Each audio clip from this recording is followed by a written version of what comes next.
Welcome back. It's my pleasure to introduce our next speaker, Dr. Christine Hachem. Dr. Hachem is a professor of medicine in the Division of Gastroenterology at Saint Louis University. She has a strong interest in the clinical care of individuals with cystic fibrosis and education of colleagues and the community about the topics of chronic gastrointestinal issues such as dysmotility, acid reflux, and colon cancer screening in cystic fibrosis. She's engaged in both public, patient family, and resident student education on the importance of CF-related gastroenterology topics, with a focus on colon cancer screening in individuals with CF. She's currently the principal investigator of a multi-centered study in conjunction with the CFF, looking at stool-based colorectal cancer screening options in individuals with CF. Dr. Hachem's presentation is Understanding Gastrointestinal Cancers in Cystic Fibrosis. Welcome, Dr. Hachem. Thank you, Jim, and thank you to the CF Research Institute for inviting me. So for the next hour or so, we'll be talking about understanding gastrointestinal cancers and cystic fibrosis. My objectives today are that we recognize the increased risk of GI cancers and cystic fibrosis. We will discuss the etiology and potential risk factors for the increased risk in cystic fibrosis and understand potential screening recommendations in individuals with cystic fibrosis. We know that cystic fibrosis is an autosomal recessive disorder. While approximately 30,000 individuals in the United States have cystic fibrosis, 70,000 worldwide, almost 10 million people in the US are CF carriers. More than 1,700 mutations of the CFTR gene have been identified, and these CFTR mutations are found throughout the body, including the GI tract. The mutation type influences the function and content and affects the disease severity. Therapies are directed at the mutation class. Here, you all may already be familiar, but we know normal CFTR protein is created and moves to the cell surface and allows the transfer of chloride and water. Class 1 through 3 are considered more severe mutation classes, especially in terms of the GI tract. Class 1, no functional CFTR is created, and you can see the mutation types that are represented. Class 2 is the most common mutation that we have, the delta F508 mutation, where CFTR protein is created but misfolds, keeping it from moving to the cell surface. And you can see it accounts for almost 90% of mutation classes. Class 3, CFTR protein is created and moves to the cell surface, but the channel gate does not open properly. You may recognize the gating mutation there. Class 4 and 5, as I mentioned, are less severe, and these patients usually are pancreatic sufficient. And this is important as we discuss GI cancer risk. The good news is that survival in cystic fibrosis is improving. We know that over half, this is data from 2019, but the data from 2020 mirrors this, that over half of individuals now are over the age of 18. And we see this improved survival leading to an adult population that's increasing, with median survival age of now 50 years. And we know that CF goes beyond pulmonary disease. You know the lungs are affected, and we see patients with bronchiectasis, chronic infection, airway obstruction. We know our ENT colleagues deal with nasal polyps and chronic infection and congestion. And our patients suffer from male infertility due to congenital absence of vas deferens. We also see diabetes. In terms of GI stuff, we see biliary cirrhosis, gastroesophageal reflux disease, DIOS, which is distal intestinal obstructive syndrome, pancreatic insufficiency, recurrent pancreatitis. And what I will be discussing today is the focus on GI cancers.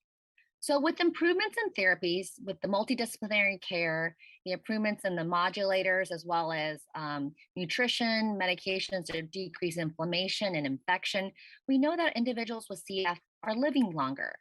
Unfortunately, as you age and get the advantage of living longer, you also are at risk for developing cancers. Interestingly, most of the data looking at cancers in cystic fibrosis have shown an increase in risk that predominantly affects GI cancer risk. And overall, the overall absolute numbers of cancers are still low, although the risk is increased in cystic fibrosis.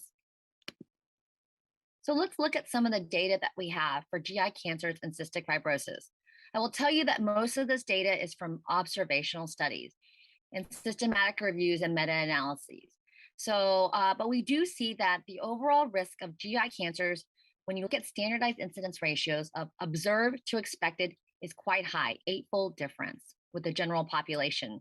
We see increases in small bowel cancer, up to 20-fold increase, colon cancer, in this particular study, 10-fold increase, biliary tract cancers, pancreatic cancer, gastric cancer, esophageal cancer, and rectal cancer.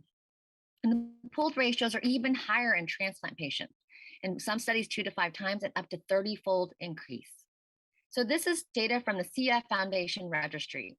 This is a pivotal study that looked at US cohort of almost 42,000 CF patients. This is registry data over a 20-year period.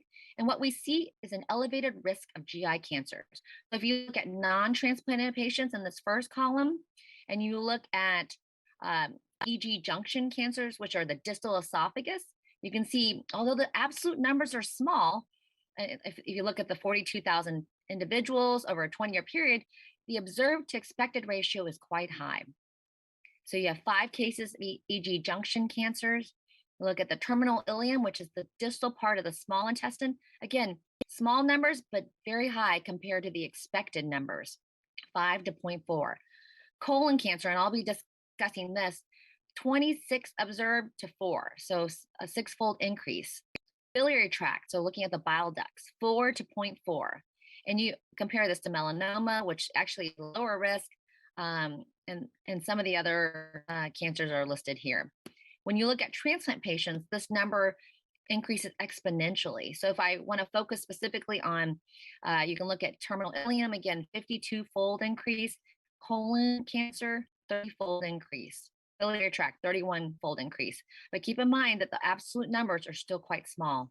This highlights some of the data that they looked at in terms of post-transplant cancers and standardized incidence ratio among CF patients after transplantation. Again, using our CF Foundation patient registry from 1999 to 2009 over a 20-year period, many CF cancer centers inputted into this registry. And you can see, again, large numbers of CF patients, large numbers of person years transplanted. And again, same findings, increased risk of digestive tract cancers in CF patients following transplantation. Again, looking at 2 different periods, 1990 to 1999, you can see the observed versus expected. Again, small intestine, the standardized incidence ratio is 125, although there's only 1 observed to the expected. Colon cancer, again, high SIR, liver, etc. If you look at 2000 to 2009, similar standardized incidence ratios to account for the higher prevalence.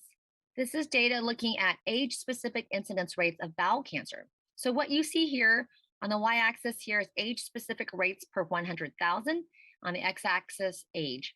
And they compare the CF Foundation Registry with the Surveillance, Epidemiology, and End Results Program, which looks at the general population.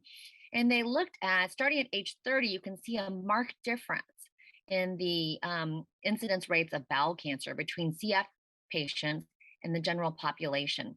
So they commented that the absolute risk or absolute incidence at age 30 almost mirrors the incidence at age 50 to 60 for the general population in regards to bowel cancer. So why are cystic fibrosis individuals at higher risk for GI cancers? Well, I wish I had the answer, but it's an unclear mechanism. So do you know from mice models that there is chronic gastrointestinal epithelial cell turnover?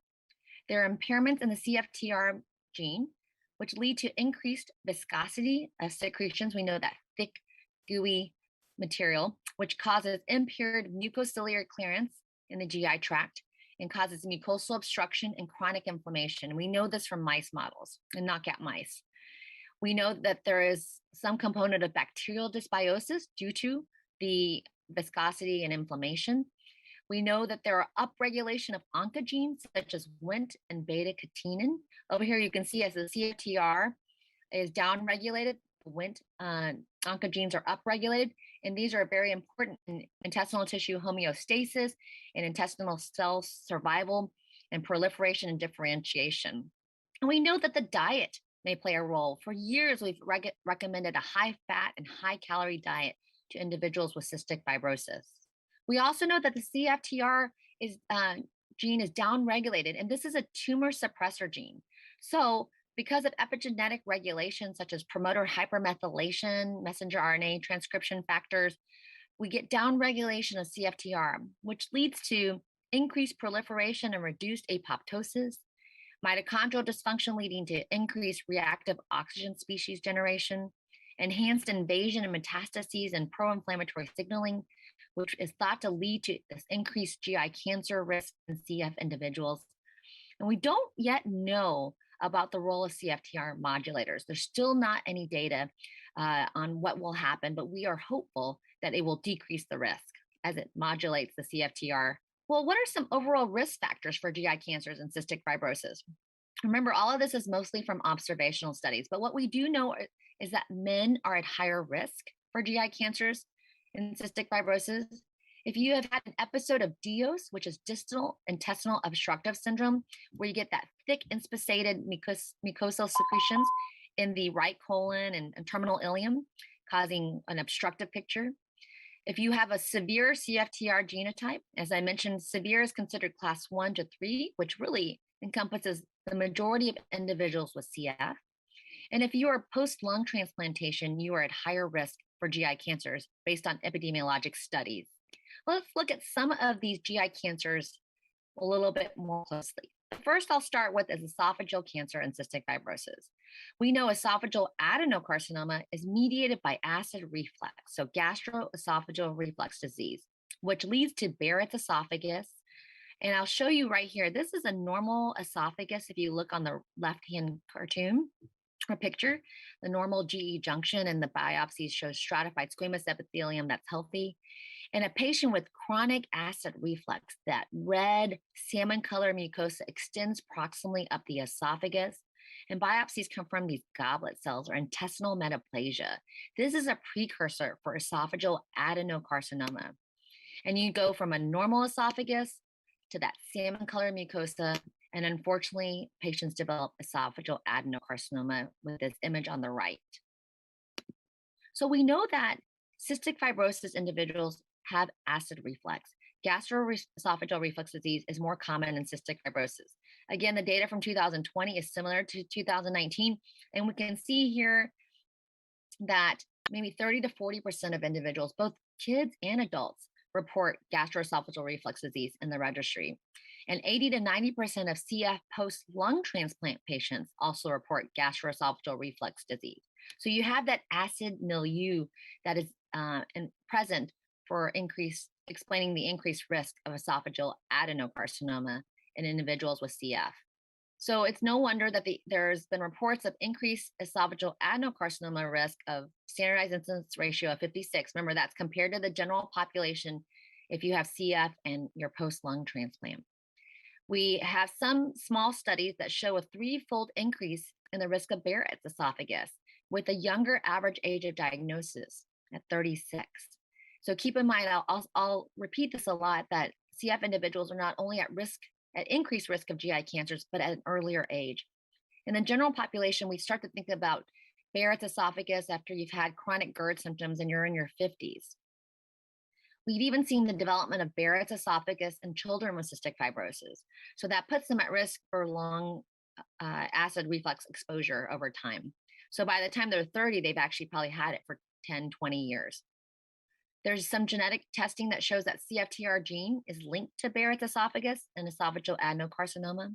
I will also say that there is very limited, but some data that shows that maybe esophageal squamous cell cancer may also have increased risks in cystic fibrosis. While there's increased risks, the absolute number is low. So screening recommendations at this time are lacking. I would say if your patient has acid reflux symptoms of longstanding duration, maybe 10 to 15 years, or if they have any red flags such as dysphagia, trouble swallowing, chest pain unexplained, nausea, vomiting, weight loss, have a low index of suspicion and consider doing an upper endoscopy sooner than later. What about small bowel cancers? I skipped the stomach because there's really very little data for gastric cancers, although some say that, again, individuals with cystic fibrosis are at increased risk of gastric cancer. Again, little is known about small bowel cancers, but we do know there's an increase of standardized incidence ratio of almost 20-fold. The one risk factor that's been listed in the literature is the history of DIOS, again, distal intestinal obstructive syndrome. And that makes sense because most of these small bowel cancers occur in that terminal ileum, which, if you look at this graphic here, you have the colon, I'm going up the rectum, sigmoid, descending, transverse, ascending, and where the ascending colon and the distal ileum or small bowel meet is the terminal ileum. That's where DIOS occurs. That's where all that thick mucus stool gets obstructed, and it may be causing stagnant inflammation, bacteria, dysbiosis, etc. So that may explain why individuals with cystic fibrosis are at higher risk of cancer in this area.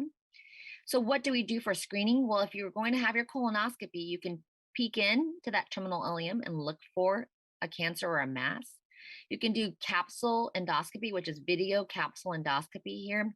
Image A shows a capsule endoscopy, which is actually, if you look at this hand, a small pill or a little horse-sized multivitamin sized pill where you swallow it, and it automatically just goes down through your esophagus, stomach, and into that 23 feet of small intestine and takes pictures as it goes down and identifies any weird polyps or nodules. We can do direct scopes such as deep enteroscopy, which is just like a long scope that can go all the way through the small intestine. And you can visually look for mass lesions, which you can see here in B. You can look for small growths that you see in C. E is here some nodularity that you might see, maybe even with lymphoma. And you can see stricture formation or narrowing. I'm showing you an image F. And the advantage of deep enteroscopy is that you could actually take biopsies of these potential mass lesions. What about liver cancers and cystic fibrosis? Well, we know that CF liver disease is kind of a vague, non-specific term, but it accounts for 23% prevalence in cystic fibrosis. And we know that cirrhosis, when it happens in CF individuals, happens early on. So usually our pediatric GI colleagues are taking care of these individuals and they transition to the adult care. CFTR is abnormal and causes thicker bile, which can lead to fibrosis and scarring of the liver. And you can see here on that right-hand side, the liver lies in the right upper quadrant, right above the colon and intestines. You can see a healthy-looking liver over here on the right lower side of the slide, and then a scarred fibrotic liver. Those are the livers that seem to be at higher risk for developing hepatocellular carcinoma, and indeed there have been case reports. The screening for liver cancer in general is unclear, but when we screen for liver cancer, we would do a blood test for alpha fetoprotein, AFP, which is a tumor marker in the liver, and ultrasound monitoring of the liver. So it's pretty non-invasive. We just don't know when to start, how long to do it for. Based on the general population, once you develop cirrhosis, we start screening ultrasounds and consider alpha fetoprotein testing. What about pancreaticobiliary cancer and cystic fibrosis? Well, like the general population, if you develop either one of these cancers, there's a poor prognosis in both the general population and cystic fibrosis. Again, I will tell you the risk is overall low. Those absolute numbers are low, but there's a 6-fold increase over the general population. Like most GI cancers, the pathogenesis is unclear, but we do know that chronic pancreatitis in general is a risk factor for pancreatic cancer due to chronic inflammation. Maybe the incidence of gallstones and chronic cholecystitis may also be at risk. These are all hypotheses.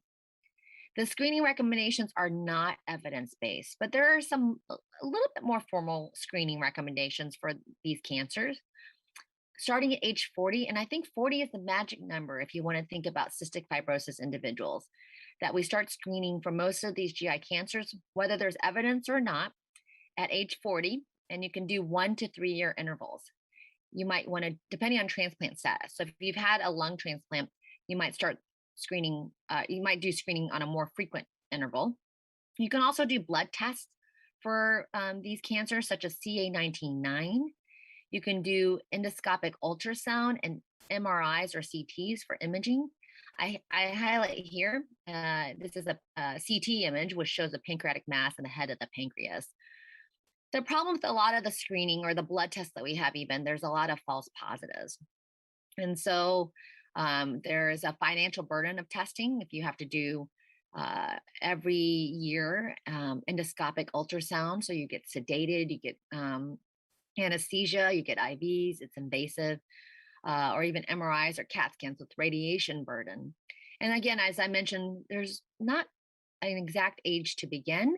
Most of this data is derived from the hereditary pancreatic cancer syndromes. So the clinical presentation of GI cancers and cystic fibrosis, I hope I've already stressed, it's a younger age. Average age of onset for GI cancers is in their 30s. This is compared to the general population of 50s, 60s, and so on. And the problem with cystic fibrosis individuals is that we often have a delayed diagnosis because they often have other GI symptoms or multiple GI issues. If you look here at the bottom, this slide is courtesy of Steve Friedman, which shows that the data from the GI, I think this is from Galaxy, where they surveyed cystic fibrosis individuals, both pediatric population and adults. And you can see there's a lot of GI problems. Incomplete bowel movements in 20% of the adults, straining issues, abdominal fullness, bloating, and abdominal distension. So you can see some of these symptoms can be very confused with the same symptoms that you might expect when someone has colon cancer. And so I think that explains why there may be a delay in diagnosis, and we don't expect it in such a young age of presentation. But remember that the most common GI cancer and cystic fibrosis is colon cancer, and be very much aware that these GI symptoms could be a sign of colon cancer.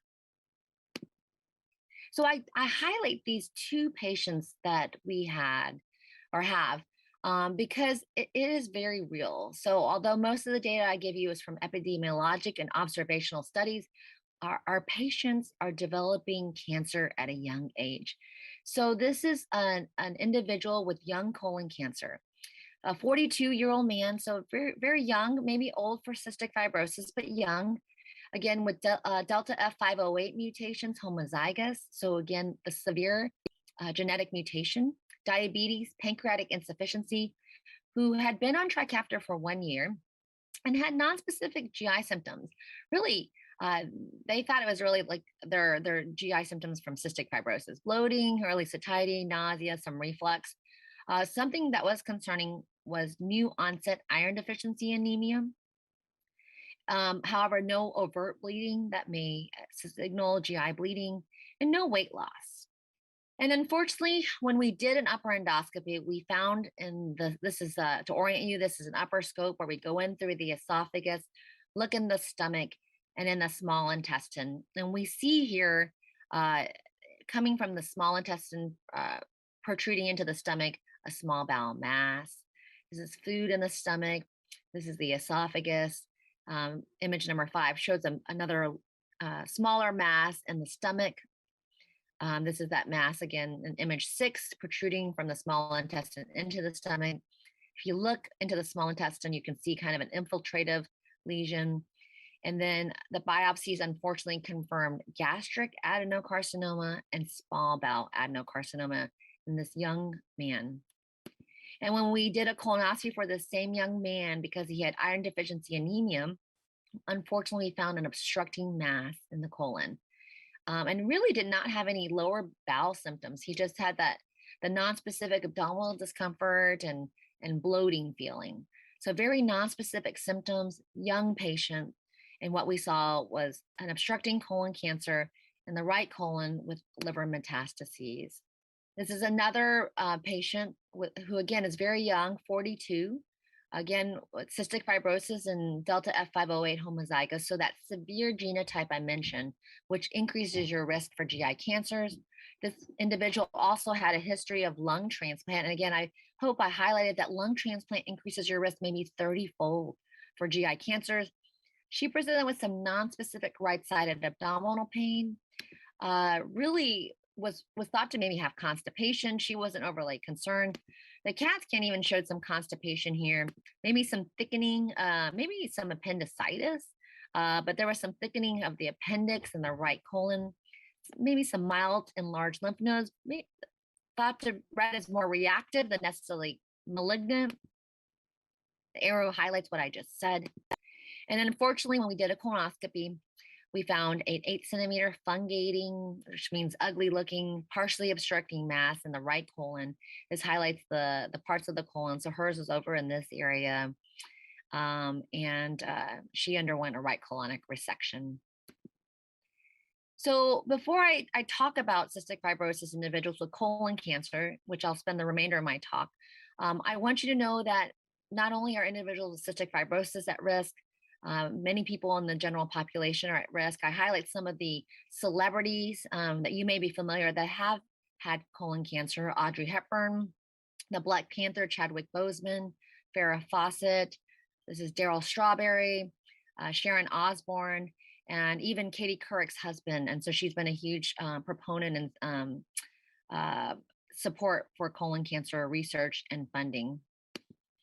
But let's focus on colon cancer risk and cystic fibrosis. Again, the CFTR is a tumor suppressor gene, as shown in the GI tract of mice. And when you lose the CFTR gene, you get GI tumor formation due to that dysregulation of immune response. Intestinal stem cell and growth signaling regulators are rampant. That stagnant mucus, bacterial overgrowth, the dysregulation, the gene expression, and epithelial homeostasis, and chronic inflammation.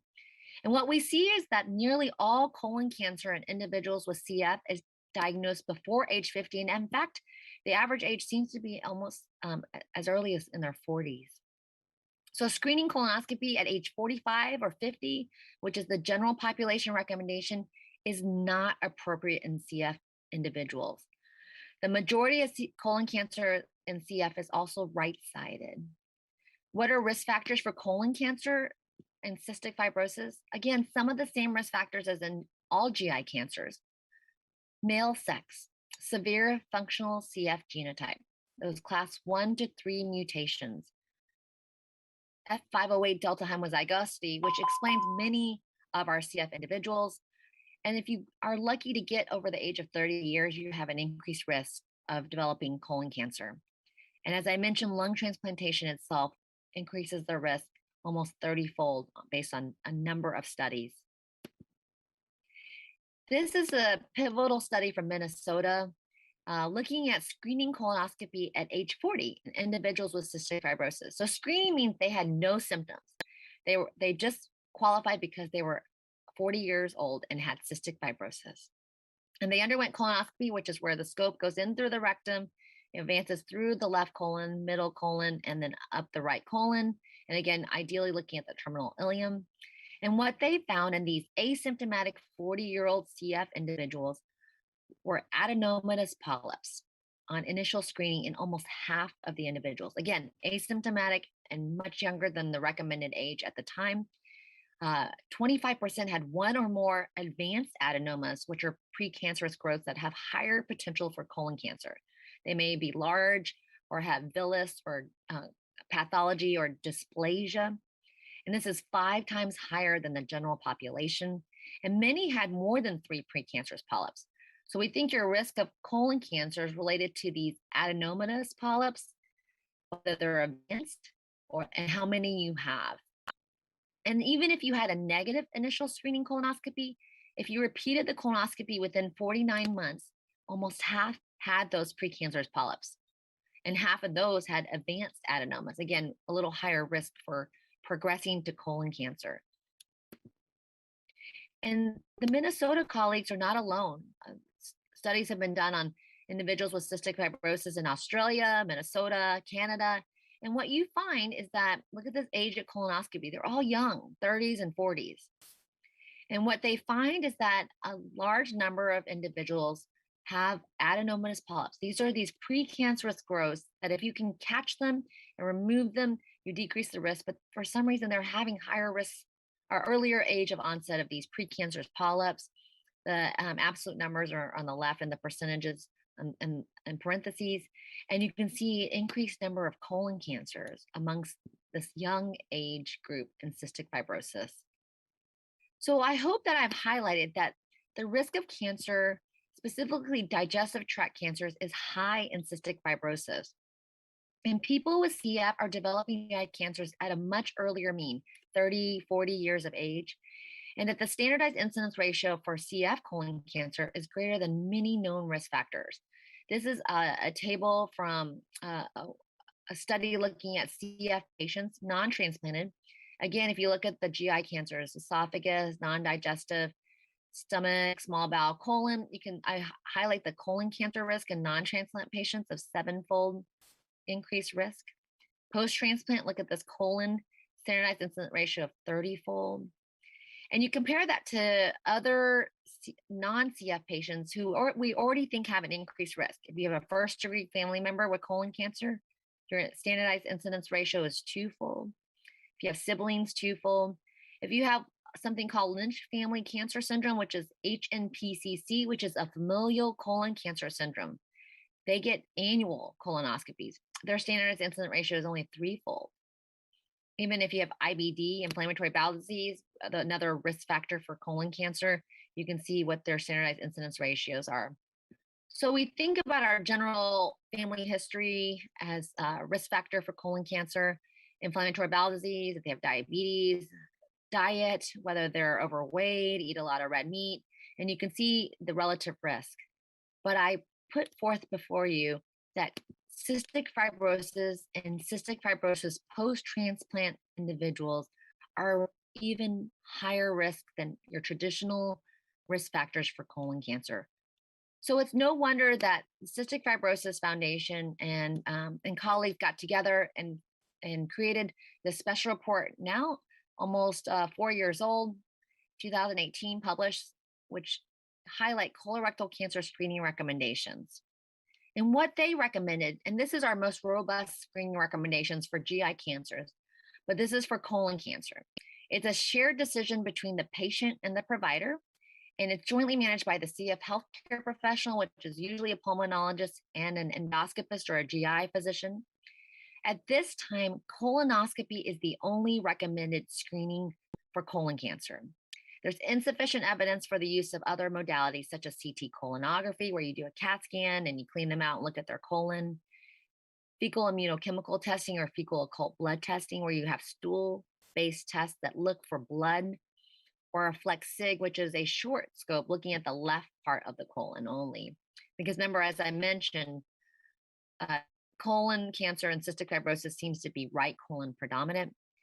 In this consensus recommendation, they did comment there is some stool-based promise for stool-based FIT testing, which is looking at blood, may be cost-effective and an attractive option, but we don't know the characteristics of stool-based testing in the CF population.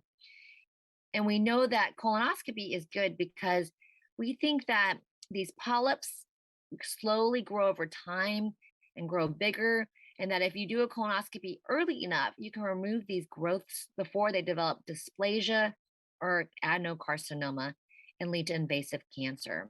So the benefit of the colonoscopy is that you can not only detect early, but remove these potential growths that can develop into colon cancer. And indeed, there have been cost-effective analyses. These are microstimulation screening analyses, so not real-world data, but colon models for colon cancer. And what we have seen is there are optimal intervals for colonoscopy and rescreening.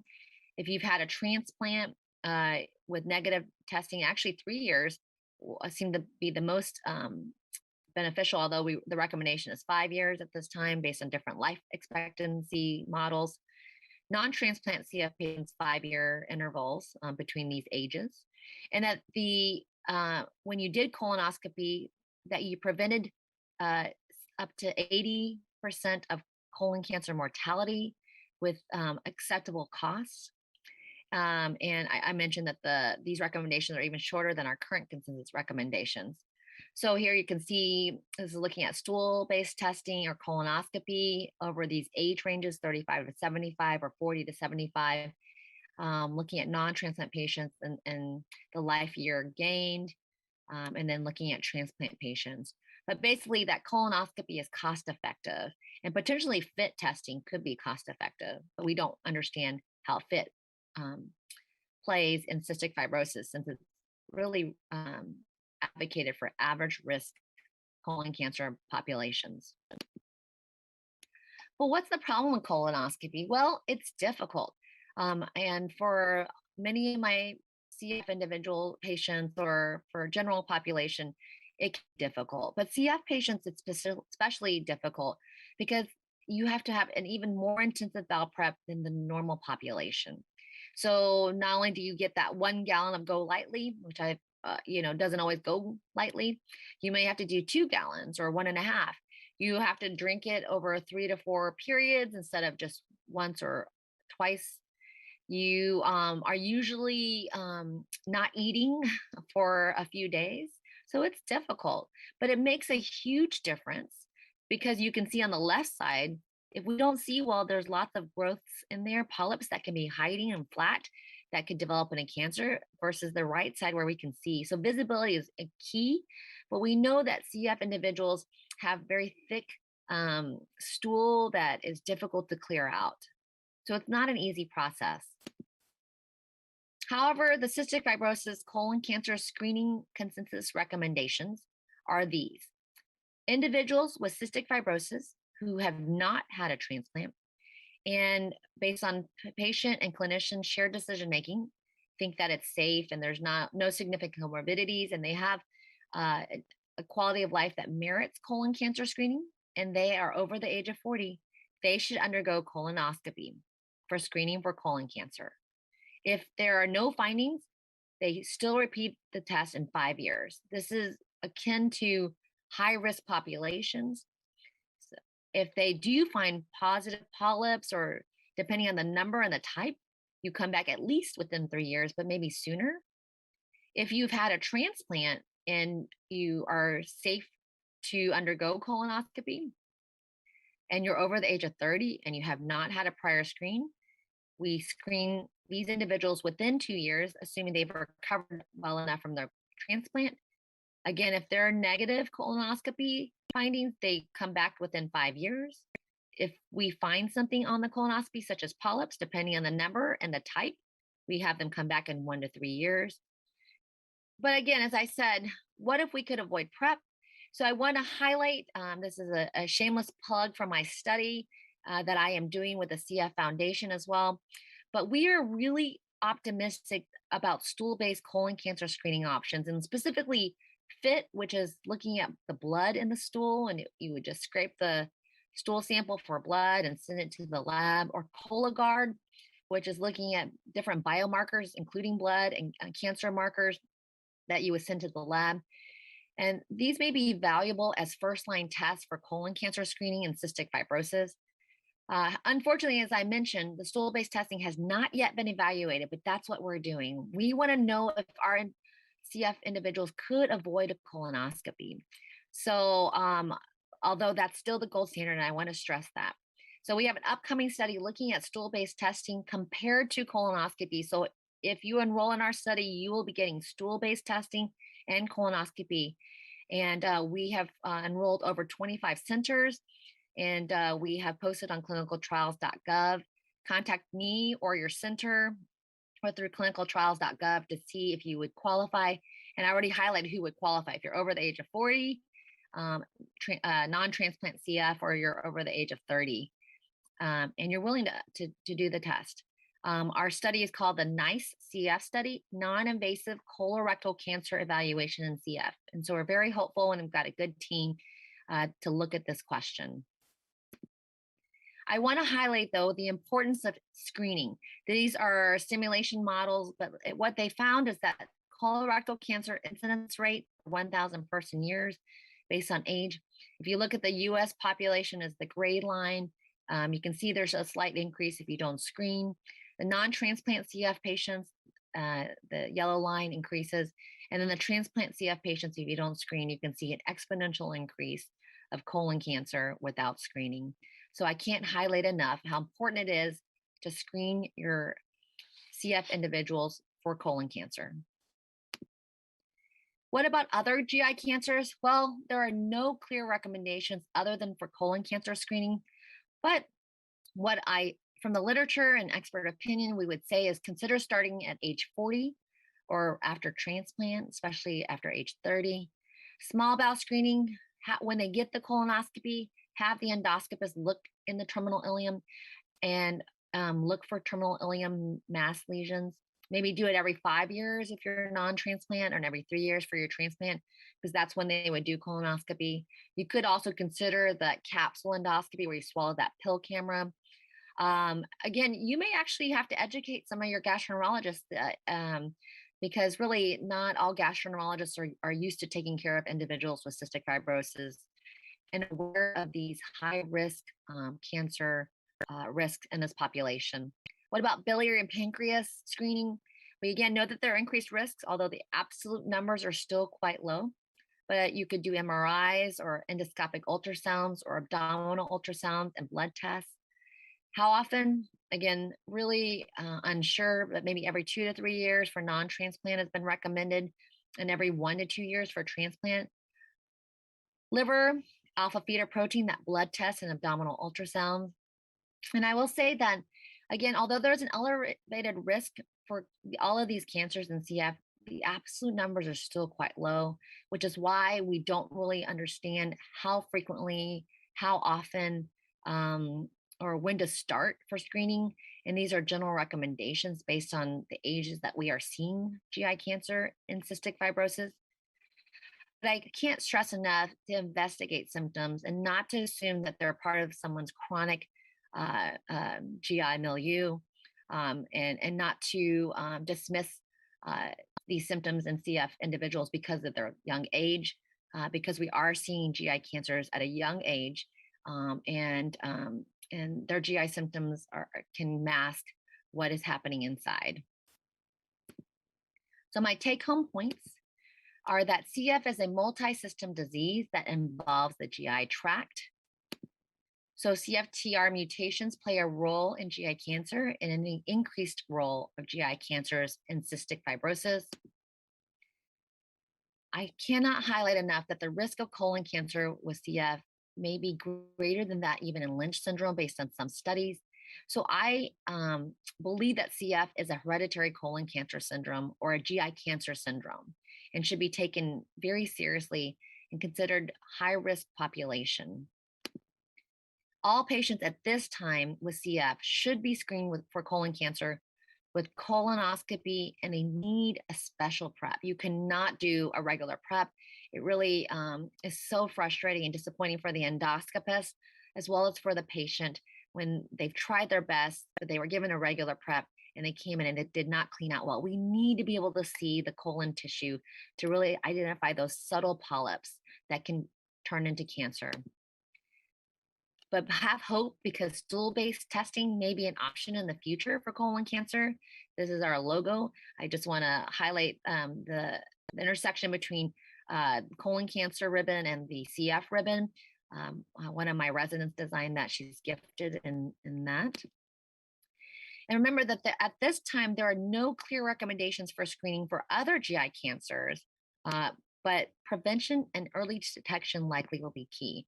And we are hopeful that the modulators may have an impact on colon cancer and GI cancers, as they have shown some promise in some of the other GI comorbidities that cystic fibrosis individuals have. But the data has not, we don't have enough data yet. So I'll leave you with this slide that, remember that cystic fibrosis is a gastrointestinal cancer syndrome. But have hope. The key is early detection and have a high awareness. Please consider looking into our study, looking at non-invasive colon cancer evaluation in CF.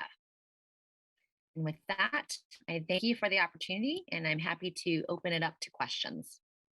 Thank you, Dr. Hachem, for such a phenomenal presentation. And let's see, if you stop sharing, we'll keep this up here. Everybody screenshot this if they want more information.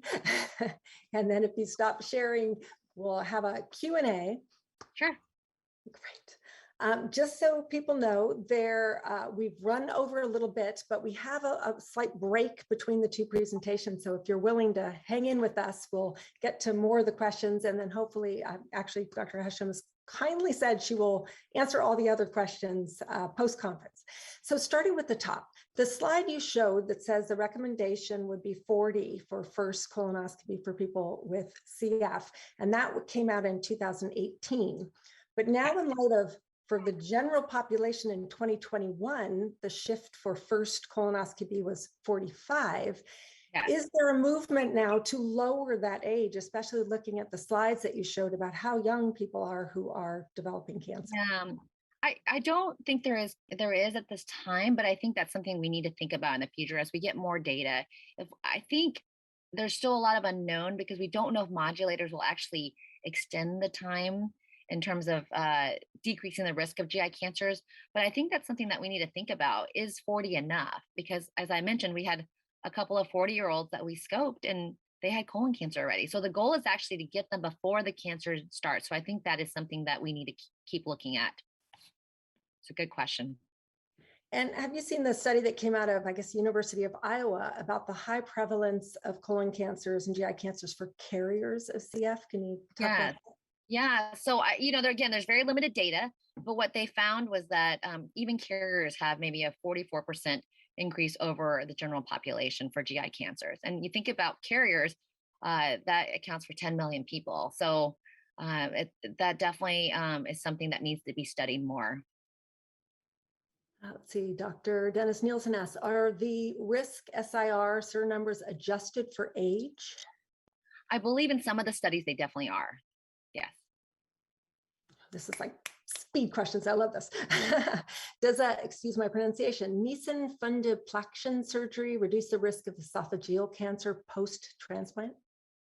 So I don't think we know for sure, but if you look at the general population, a Nissen fundoplication does not seem to decrease the risk of esophageal cancer any more than if you just controlled acid with acid suppression. So I think it's the key is controlling acid suppression. So whether you want to do it through medication such as proton pump inhibitors, which is a whole lecture in itself, or surgery, either could potentially decrease the risk. Are there upper endoscopy screening guidelines like doing them with colonoscopies? No, there aren't. And the VA population, it was very pivotal even in doing, they were one of the first people that anybody that came and got a colonoscopy, they did studies where they just flipped them around and did an upper scope, even if they had no symptoms. And they found in the VA population, 25 to 30% could have upper esophageal findings of Barrett's, that precancerous condition. So it'd be interesting if somebody in a potential study to flip our CF individuals around and just do an upper scope and see what the true incidence rates are for these precursor lesions that can increase the risk of esophageal adenocarcinoma. But there are no current guidelines. Can any GI doctor perform a colonoscopy for someone living with CF? Sure, any GI doctor can certainly perform a colonoscopy. Colonoscopy is sort of our bread and butter, but the problem is that not all GI doctors are aware of the increased risk of colon cancer, and definitely not all GI doctors are aware of the extended prep that's needed. Because a lot of CF patients don't even complain about constipation, but we know the transit and the stool is just different in CF individuals. So even if they don't have your typical constipation complaints, they do need the extended prep. So that would be my challenge to other GI doctors and to individuals who are undergoing colonoscopy. You remind them that they need an extended prep. It's never easy to tell people you need to drink more of this stuff, but it's so important for visibility. Let's see, is there evidence from ivacaftor results of lowered risk of colon cancers or cancers? Yeah, we don't have a lot of data, surprisingly, from the earlier modulators on that. So long time to wait for Trikafta information. Yeah, and I wonder, I think it's also because our absolute numbers are still quite low. So you really need long data. Again, the problem are that the absolute numbers are still quite low, even though the risk is increased. Would a mainly vegetarian diet help to reduce the risks? So potentially, when we think about overall general population risks, we think about high fat diets, red meats, diets in red meat are high risks for colon cancer. And so we do recommend high fiber diet in general. How good that is, no one really studies that because diet, is not a really popular research study tool. So, I think it potentially can have some benefit. We do think that the high fat diet that we've always told our CF patients to partake in may increase their risk for not only GI cancers, but other things like heart disease. Does having prior bouts with C. diff increase chances of colon cancer? As far as I know, I don't have any data for that. That's an interesting question, though. I see why are cancers predominantly detected on the right side? Again, I think that's because of, if you think about the DOS or distal intestinal obstructive syndrome, a lot of that stasis happens in that right colon and the terminal ileum. And I think that's why there may be a higher risk on that right-handed side, right colon, sorry. So let's see, getting to your study, let's see, if we aren't at one of the NICE, NICE hospital sites, can we still participate by mailing in our stool samples? I think at this time, if you're not at one of those sites, you cannot participate just with research regulations. But certainly you can still email me and I can tell you if that site is participating or someone close by is. We really appreciate the CF community in terms of their excitement for the study. Who can get that excited about stool? But GI doctors and individuals with CF who have that as a potential alternative to colonoscopy. Do carriers need to do some sort of special prep for colonoscopies? I don't think we know a lot of data. We don't have a lot of data for carriers. And so I don't think that it's a universal recommendation at this time. But if there's any concern, I think drinking more usually doesn't hurt. How do people with CF share the decision-making process or decision-making when people with CF aren't told that their risk goes up tremendously after age 30? And obviously that's self-advocacy, what tips you would give. And we all know it's all linked to insurance, right? So having a prescribed colonoscopy at a younger age would facilitate coverage. So how do people self-advocate? I think, I don't know. I think that's a really difficult question to answer in some ways. I think we're trying to educate physicians and primary caregivers for CF individuals. And I think the message is getting out there that there is a higher risk. And I think it will just come up with time in terms of further education. I think, is that addressing the question? I think it sounds like part of it is that the providers really educate the patients as well with the increased risk. And you're right. The hope is that as we continue to educate CF providers, that they can educate the patients as well. And so that's really a shared decision-making process, because you're right. If you don't know you have a higher risk, you're not going to really want to engage in these screening procedures. And we know about cancer being more common. Does this then mean that polyps are more common in people with CF or CF carriers? I think that's the thought, right? Because we think that it's a precursor lesion. So if we can catch it before it grows, then we can really decrease the risk of colon cancer. So that's where colonoscopy or early detection with hopefully stool-based testing would be key to have people undergo colonoscopy. And like you said, the question is, are we starting early enough, even at age 40? And I don't know. When in doubt, seek a colonoscopy. Yeah, and like I said, I think the problem is a lot of GI, and those two that I talked about or mentioned that developed colon cancer at a really late stage, they had really chronic GI symptoms. And I think even the patient, the one with the metastatic cancers, really minimized things because he's always had a little bit of bloating and feeling full and abdominal discomfort. And so I think it's really having a high index of suspicion. And as one person asked, understanding that CF individuals are at high risk for cancers, and really if something doesn't seem right or different, we need to act. And I do want to make a plug for this evening. We have our awards celebration, and we're honoring Anna Payne, member of our community, who is in her 30s and has colon cancer and has been just such a phenomenal advocate. So everybody listen to Anna and advocate, don't ignore your symptoms. So Dr. Hachem, this has been an incredible presentation, so informative. And obviously, as you kept referring, that could take a whole nother presentation. So I'm hoping that we can have you come back sometime and address these other issues. This has been a gift to all of us that you've shared your time and your expertise. So thank you so very much. Thank you for inviting me. It was a pleasure. So everybody, this will conclude this session. The next one is coming up, I think, in about 10 minutes, and it is with Dr. Paul McRae. So we look forward to having him come back. He will discuss advances in gene therapy for cystic fibrosis. So I look forward to seeing you all at the next session. And again, thank you so very much for being here.